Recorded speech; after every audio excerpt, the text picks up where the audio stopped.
សួស្តីនេះជាវីដេអូទី3ទាក់ទងនឹង JavaScript condition ដែលខ្ញុំអនុវត្តកូដបន្ថែមទៀតទាក់ទងនឹង condition if else ទៅលើការដាក់ពិន្ទុរបស់សិស្សជាខ្ញុំអនុវត្តកូដ HTML input មក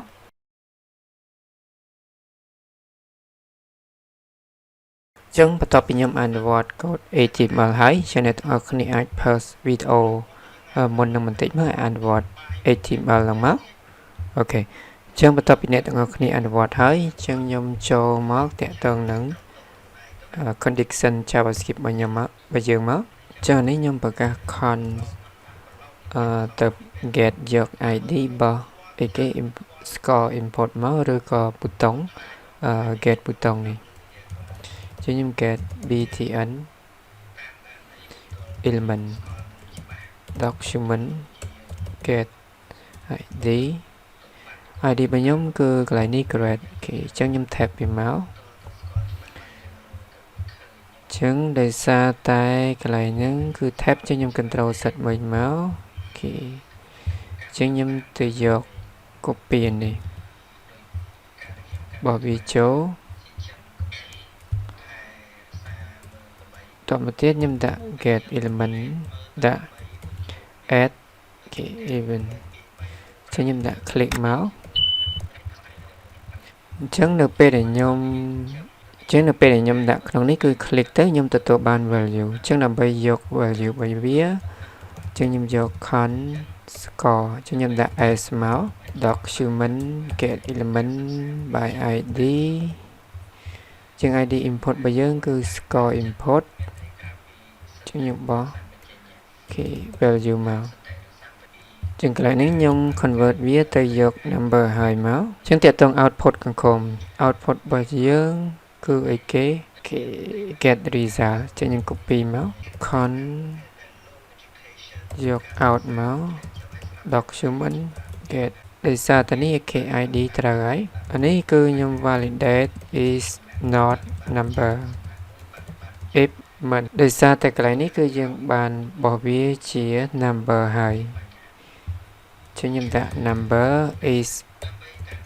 តមកទៀតខ្ញុំយក is finish ឬក៏ if finance as មកចឹងខ្ញុំបោះវាមក output ចឹងខ្ញុំយក text content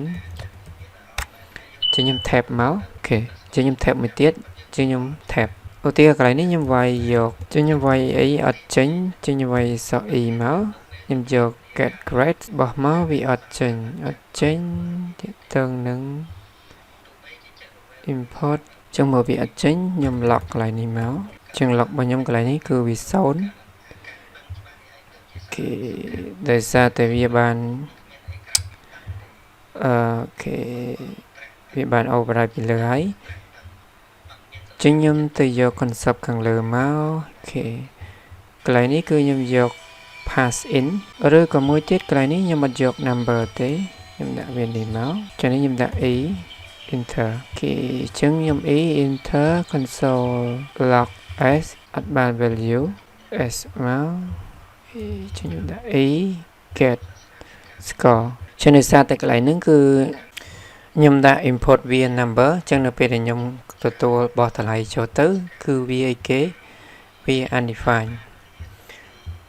ចឹងបើកន្លែងនេះបើសិនជាខ្ញុំដាក់ស្មើ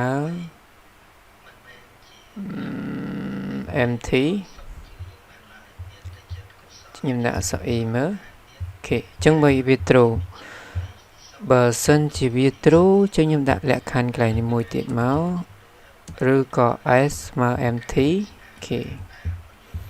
ខ្ញុំដាក់ e មកចឹងខ្ញុំទទួលបានអីគេ please import a valid number ចឹងកន្លែងនេះខ្ញុំដាក់ rate ឲ្យវាមក e មួយទៀតអូខេ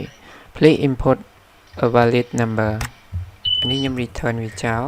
ចឹងខ្ញុំមកកន្លែងនេះគឺខ្ញុំ check condition គេ if else តើតើ score if as ធំជាងឬស្មើ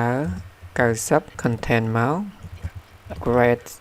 a ចឹង class name ខ្ញុំដាក់ green មកឬតើតើ output កន្លែងនេះគឺខ្ញុំចាំដាក់ខាងក្រោយមកចឹងខ្ញុំដាក់ if else មួយទៀតមកខ្ញុំដាក់ s ធំជាងឬស្មើ 80ខ្ញុំលុបវាចោលសិនមកខ្ញុំដាក់ L អូខេ L មួយទុកឲ្យ grade S copy នេះមក grade B expect យក semicolon elif កន្លែងនេះមិនត្រូវអូខេ copy ទៀតមកចឹងកន្លែងនេះគឺខ្ញុំយកវា70 grade C 2ទៀត60 grade D ខ្ញុំយក50មក grade A តែតង output របស់យើងកន្លែងនេះគឺខ្ញុំដាក់ class output វាដដែលជាបើសិនជាខ្ញុំដាក់91ទទួលបាន grade S ឬក៏ខ្ញុំដាក់12ចឹង expect របស់យើងគួរតែ grade អីគេ grade S នេះឬក៏បើសិនជាកន្លែងនេះយើងចង់ដាក់ grade A ឲ្យវា green ចឹងខ្ញុំ copy កន្លែងនេះមកដោយសារតែយើងបាន output ខាងក្រោមហើយចឹងខ្ញុំដាក់ green ចឹងខ្ញុំដាក់98អូខេ grade A ចឹងខ្ញុំដាក់ output មួយទៀត98 grade S ចឹងខ្ញុំ return នេះចោលមក98ចឹងខ្ញុំទទួលបាន grade A ហើយនេះបានជាខ្ញុំដាក់មុននឹងវាអត់មកដល់ខាងក្រោមដោយសារតែកន្លែងនេះខ្ញុំ return ចឹងកាលណា return ខ្ញុំផ្ដាច់កន្លែងហ្នឹងមកវាអត់មកលក្ខខណ្ឌកន្លែងនេះទេចឹងយើងអាចបិទ connection នេះមកអូខេអញ្ចឹងខ្ញុំអាចអនុវត្តត្រឹម45មក grade S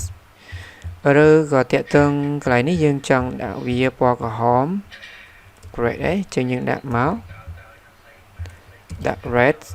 ដល់មកទៀតខ្ញុំ return ផ្ដាច់វាមកចឹងខ្ញុំដាក់43គេពណ៌ក្រហមរបស់យើងចឹងខ្ញុំមកកន្លែងនេះមកតាក់ទង condition របស់យើងគឺ if elif ចឹងមកបើសិនជាវាពិតចូលលក្ខខណ្ឌនេះអត់ពិតទេវាចូលក្រោមលក្ខខណ្ឌមួយនេះអត់ទេវាចូលមួយនេះចឹងវាចូលរហូតទៅដល់តាក់ទង condition ចុងក្រោយដែលវាអត់ត្រូវរបស់យើងគឺវាអីគេចូល condition L របស់យើងបាទសូមអរគុណ